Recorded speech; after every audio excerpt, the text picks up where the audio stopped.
Gagawa tayo ng nilot balatong. So yan, naglagay na ako ng munggo sa mainit na kawali. Continue na yung halo hanggang di magkulay brown. Magkulay itim ha, magiging mapait yung nilot balatong natin.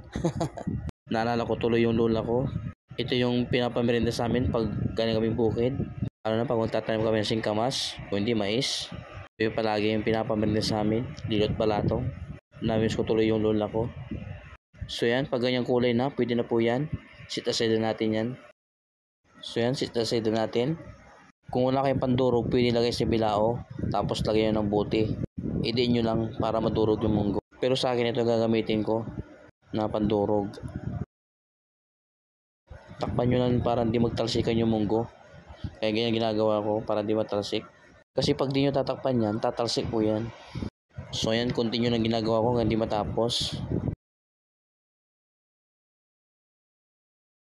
Pag ganyan na po, pwede na po yan. Start na tayo magluto. Ilalagay ko na yung bigas dito. Saka munggo. Pagsasabayan na natin yan. Maglalagay tayo ng tubig. Sakto lang. Yung iba nagluluto ng munggo, inuna pa yung gata. Saka yung munggo, papakuluin pa. Pares lang po yan. So yan, naglagay na ako ng tubig. Bali, niluto ko rito kalating kilong malagkit. Tapos 1/4 na munggo. So yan, tinakpan ko na. Papakulin natin yan. Pag kumulo na, huwag nyo natin tatakpan. Continue na yung halo.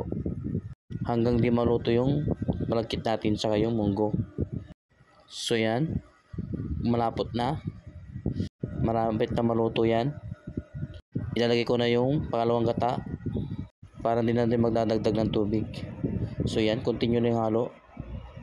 Maghihintay lang tayo ng mga 15 minutes o 10 minutes. Maluluto na po yan. Bali, maglalagay din ako ng panutsa rito. Kalating panutsa. Kasi yung nabili kong asukal, 1/4 lang. Kulang po yun. Medyo marami-rami yung nilot balatong natin. Yung iba tawag dito ginataang munggo o ginataang munggo at saka malagkit. So yan, nagdagdag pa ako ng asukal. Bali, gamit kong asukal dito yung golden. So yan, malapit na maluto po yan. Yung iba na nagluto ng nilot, tinatapo yung durog na munggo. Pero sa akin, sinama ko po yun. Masarap po yun. So yan, nilagay ko na yung unang gata o tinatawag na kakang gata. Kung napapansin nyo, parang mas marami pa yung munggo, di ba? Pero mas marami yung malagkit dyan. Ganyan po talaga yan. Kasi sinama ko yung durog na munggo. Yung parang powder na. Siya po yung nagpakulay ng itim na ganyan. So yan, luto na po yung nilot balatong natin. Santok na tayo. Kain po tayo guys. Salamat sa panonood.